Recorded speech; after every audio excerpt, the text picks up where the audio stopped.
100 days wait loss ಚಾಲೆಂಜನ್ನು start ಮಾಡಿದಾಗ ದಿನ 81.55 ನನ್ನ ತೂಕ ಇದ್ದಿದ್ದು. 50 ದಿನ ಆದಮೇಲೆ ಚೆಕ್ ಮಾಡ್ತಾಯಿದ್ದೀನಿ, 74 kg ನನ್ನ ತೂಕ ಬಂದಿದೆ.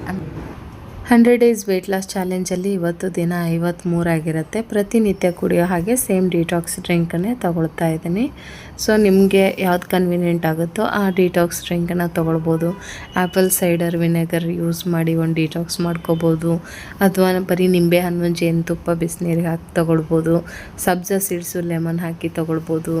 ಅಟ್ಲೀಸ್ಟ್ ಪ್ಲೇನ್ ವಾಟರ್ ಆದರೂ ಕುಡಿಬೋದು, ವಾಮ್ ವಾಟರ್ನ ತೊಗೊಳ್ಬೋದು. ಈ ರೀತಿ ನೀವು ಯಾವುದಾದ್ರೂ ಒಂದು ಡಿಟಾಕ್ಸ್ ಡ್ರಿಂಕನ್ನು ನಿಮ್ಮ ಒಂದು ಡಯಟ್ ರೂಟೀನಲ್ಲಿ ಮಾರ್ನಿಂಗ್ ಖಾಲಿ ಹೊಟ್ಟೆಲಿ ತೊಗೊಳ್ಳೋ ಅಭ್ಯಾಸನ ಮಾಡಿಕೊಳ್ಳೇಬೇಕು. ಸೊ ಇವೆಲ್ಲ ಸಣ್ಣ ಸಣ್ಣ ಅಭ್ಯಾಸಗಳಿಂದ ನಮ್ಮ ತೂಕಕ್ಕೆ ಬೇಗ ಒಂದು 100% ರಿಸಲ್ಟ್ ಸಿಗೋಕ್ಕೆ ಸಾಧ್ಯ ಆಗುತ್ತೆ. ಅಷ್ಟೇ ಅಲ್ಲದೆ ನಾವು ಹೇಗೆ ಫಾಲೋ ಮಾಡ್ತೀವಿ ಅನ್ನೋದು ಭಾಳ ಇಂಪಾರ್ಟೆಂಟು, ಮತ್ತು ನಮ್ಮ ಆರೋಗ್ಯದ ದೃಷ್ಟಿಯಿಂದ ಕೂಡ ಇದು ಒಂದು ಒಳ್ಳೆ ಹ್ಯಾಬಿಟ್ ಅಂತ ಹೇಳ್ಬೋದು.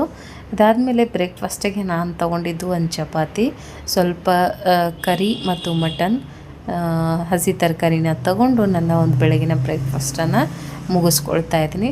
ಸ್ವಲ್ಪ ಮಾರ್ನಿಂಗ್ ಚೆನ್ನಾಗಿ ಫುಡ್ನ ತಗೊಂಡೆ, ಬಿಕಾಸ್ ಇವತ್ತು ಸಂಡೇ ಸಾಕಷ್ಟು ಕೆಲಸ ಇರುತ್ತೆ, ಹಾಗಾಗಿ ಚೆನ್ನಾಗಿ ಡೈಜೆಷನ್ ಆಗುತ್ತೆ ಅಂಥೇಳಿ ನಾನು ಮಾರ್ನಿಂಗೇ ಒಂದು ಒಳ್ಳೆ ಮೀಲನ್ನು ತಗೊಂಡೆ.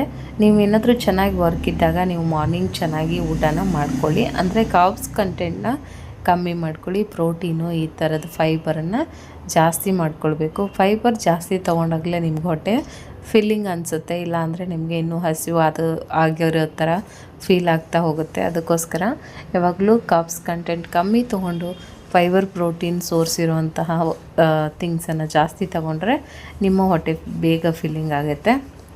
ಮಾರ್ನಿಂಗ್ ಚೆನ್ನಾಗಿ ತಿಂದಿರೋದ್ರಿಂದ ಮಧ್ಯಾಹ್ನಕ್ಕೆ ನಾನು ಇಲ್ಲಿ ಜಸ್ಟ್ ರಾಗಿ ಮಾಲ್ಟನ್ನು ತೊಗೊಳ್ತಾ ಇದ್ದೀನಿ. ರಾಗಿ ಮಾಲ್ಟ್ ಕುಡಿಯೋದ್ರಿಂದ 100% ವೆಯ್ಟ್ ಲಾಸ್ ಆಗುತ್ತೆ. ಆ್ಯಂಡ್ ಲೈಟ್ ಮೀಲ್ ಆಗಿರುತ್ತೆ, ಇದು ಕಾರ್ಬ್ಸಲ್ಲಿ ಲೈಟ್ ಕಾರ್ಬ್ಸ್ ಆಗಿರುತ್ತೆ. ಸೊ ಇದ್ರ ಜೊತೆಗೆ ಬೇಕಂದರೆ ನಿಮಗಿಷ್ಟೇ ಹೊಟ್ಟೆ ತುಂಬಲ್ಲ ಅಂದರೆ ಫ್ರೂಟ್ ಸಲಾಡು, ತರಕಾರಿ ಸಲಾಡು ಅಥವಾ ತರಕಾರಿಗಳನ್ನು ಇನ್ಕ್ಲೂಡ್ ಮಾಡ್ಕೊಂಡು ತಿನ್ಕೋಬೋದು. ಬಟ್ ಈ ರಾಗಿ ಮಾಲ್ಟನ್ನು ನಾನು ಮೀಶೋಯಿಂದ ತರಿಸ್ಕೊಂಡಿದ್ದೀನಿ, ಲಿಂಕನ್ನು ಡಿಸ್ಕ್ರಿಪ್ಷನಲ್ಲಿ ಕೊಟ್ಟಿರ್ತೀನಿ, ಚೆಕ್ಔಟ್ ಮಾಡಿ. ಅದಾದಮೇಲೆ ಸಂಜೆ ಈವ್ನಿಂಗ್ ಸ್ನ್ಯಾಕ್ಸ್ ಟೈಮಲ್ಲಿ ನಾನು ತೊಗೊಳ್ಳೋದು ಈ ವೆಯ್ಟ್ ಲಾಸ್ ಗ್ರೀನ್ ಟೀ. ಇದನ್ನಂತೂ ನಾನು ಮಿಸ್ ಮಾಡೋದೇ ಇಲ್ಲ, ಏಕೆಂದರೆ ಇದು ನನ್ನ ಡಯೆಟಲ್ಲಿ ತುಂಬ ಹೆಲ್ಪ್ ಮಾಡಿರುವಂಥ ಒಂದು ವೆಯ್ಟ್ ಲಾಸ್ ಗ್ರೀನ್ ಟೀ ಆಗಿರುತ್ತೆ. ಅದಕ್ಕೋಸ್ಕರ ನಾನು ಇದನ್ನು ಮಿಸ್ ಮಾಡಿದೆ, 1 ಟೈಮ್ ಅಥವಾ 2 ಟೈಮ್ ಕುಡಿತೀನಿ. 100% ರಿಸಲ್ಟ್ ಕೊಡುತ್ತೆ. ನಾನು ಇಷ್ಟು 6-7 kg ತೂಕ ಕಮ್ಮಿ ಮಾಡ್ಕೊಳ್ಳಿಕ್ಕೆ ತುಂಬ ಹೆಲ್ಪ್ ಮಾಡ್ತಾಯಿದೆ. ಯಾವುದೇ ಸೈಡ್ ಎಫೆಕ್ಟ್ ಇಲ್ಲ, ಏನೂ ಪ್ರಾಬ್ಲಮ್ ಇಲ್ಲ. 1 ವರ್ಷದಿಂದ ನಾನು ಸತತವಾಗಿ ಇದನ್ನು ಕುಡಿತಾನೇ ಇದ್ದೀನಿ. ಅಂದರೆ ನಮಗೆ ಟೀ ಕುಡಿಯೋ ಹವ್ಯಾಸ ಕಮ್ಮಿ ಆಗುತ್ತೆ, ಅಥವಾ ಬೇಡದೇ ಇರೋ ಜಂಕ್ ಫುಡ್ ತಿನ್ನಬೇಕನ್ನೋ ಕ್ರೇವಿಂಗ್ ಕಂಟ್ರೋಲನ್ನು ಈ ಒಂದು ಹರ್ಬ್ಸ್ ಮಾಡುತ್ತೆ. ಸೊ ಹಂಗಾಗಿ ಅದಕ್ಕೋಸ್ಕರನಾದರೂ ನಾವು ಆ್ಯಂಡ್ ಹೆಲ್ದಿಯಾಗಿರಲಿಕ್ಕೆ ತುಂಬ ಬೆಟರ್ ಅಂತ ಹೇಳ್ತೀನಿ. ಸ್ನ್ಯಾಕ್ಸ್ ಟೈಮಲ್ಲಿ ಬೇಕಾದ್ರೆ ನೀವು ಏನಾದರೂ ಫ್ರೂಟ್ಸ್ಗಳನ್ನು ತಗೊಳ್ಬೋದು, ಮಖಾನ ತಗೊಳ್ಬೋದು, ಅಥವಾ ಚಿಕ್ಕಿ ತಗೊಳ್ಬೋದು, ಪೀನಟ್ಸ್ ತಗೊಳ್ಬೋದು, ಡ್ರೈ ಫ್ರೂಟ್ಸ್ಗಳನ್ನು ತಗೋಬೋದು. ನನಗೆ ಏನು ಅಭ್ಯಾಸ ಮಾಡ್ಕೊಂಡಿಲ್ಲ ಸದ್ಯಕ್ಕೆ, ನಾನು ಜಸ್ಟ್ ಒಂದು ಗ್ರೀನ್ ಟೀ ಕುಡಿದು ನನ್ನ ಸ್ನ್ಯಾಕ್ಸ್ ಟೈಮನ್ನು ಮುಗಿಸ್ಕೊಳ್ತೀನಿ. ಮಾರ್ನಿಂಗ್ ನನಗೆ ಕನ್ವೀನಿಯೆಂಟ್ ಆಗೋಲ್ಲ, ಅದಕ್ಕೋಸ್ಕರ ನಾನು ಎಕ್ಸಸೈಸ್ನ ಈವ್ನಿಂಗ್ ಟೈಮಲ್ಲೇ ಮಾಡ್ಕೊಳ್ತೀನಿ.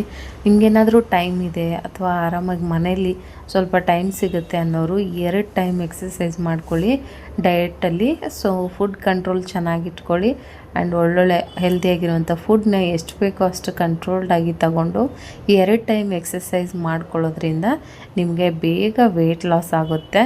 ಸೊ ಅದನ್ನು ಟ್ರೈ ಮಾಡಿ. ಟೈಮೇ ಇಲ್ಲ, ವರ್ಕ್ ಹೋಗಬೇಕು ಅಥವಾ ಮನೇಲಿ ಇನ್ನೇನೋ ಕೆಲಸ ಇರುತ್ತೆ ಅನ್ನೋರು ಅಟ್ಲೀಸ್ಟ್ 1 ಟೈಮ್ ಆದರೂ 30-40 ಮಿನಿಟ್ಸ್ ಮಿನಿಮಮ್ ನೀವು ಒಂದು ಎಕ್ಸಸೈಸನ್ನು ಮಾಡ್ಕೊಳ್ಬೇಕಾಗತ್ತೆ. ಎಕ್ಸಸೈಸ್ ಮಾಡೋಕ್ಕಾಗಲ್ಲ ಅನ್ನೋರು ವಾಕ್ ಹೋಗ್ಬೋದು, ವಾಕ್ ಆಗಲ್ಲ ಅನ್ನೋರು ನೀವು ಮನೇಲಿ ಎಕ್ಸಸೈಸ್ ಕೂಡ ಮಾಡ್ಕೊಳ್ಬೋದು. ಆ್ಯಂಡ್ ಇದು ಕಷ್ಟ ಅನ್ನೋರು ಒಂದು ಟಾಮ್ ಟ್ವಿಸ್ಟರ್ ಅಂತ ಬರುತ್ತೆ ಮೀಶೋಲ್ಲಿ, ನಾನು ತರಿಸ್ಬಿಟ್ಟು ನಿಮಗೆ ರಿವ್ಯೂನ ಕೊಡ್ತೀನಿ ಹೇಗೆ ವರ್ಕ್ ಆಗುತ್ತೆ ಅಂತ. ಅದನ್ನು ನೀವು ಪರ್ಚೇಸ್ ಮಾಡಿ, ಅದು ಹೆಲ್ಪ್ಫುಲ್ ಆಗುತ್ತೆ.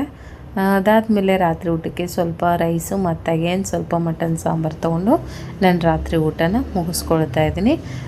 ನಾಳೆಯಿಂದ 1 ಮೀಲ್ ಚೆನ್ನಾಗಿ ಕಾಪ್ಸಿರೋ ಅಂಥದ್ದು ತೊಗೊಂಡು ಇನ್ನು 2 ಮೀಲ್ನ ಜಸ್ಟ್ ಪ್ರೋಟೀನ್ ಫೈಬರ್ ಸೋರ್ಸ್ ಇರೋ ಅಂಥದ್ದನ್ನ ತಗೊಳ್ಳೋಣ, ಆ ರೀತಿ ಒಂದು ಡಯಟ್ ಪ್ಲ್ಯಾನನ್ನು ಸ್ಟಾರ್ಟ್ ಮಾಡೋಣ ಅಂತ ಅಂದ್ಕೊಂಡಿದ್ದೀನಿ.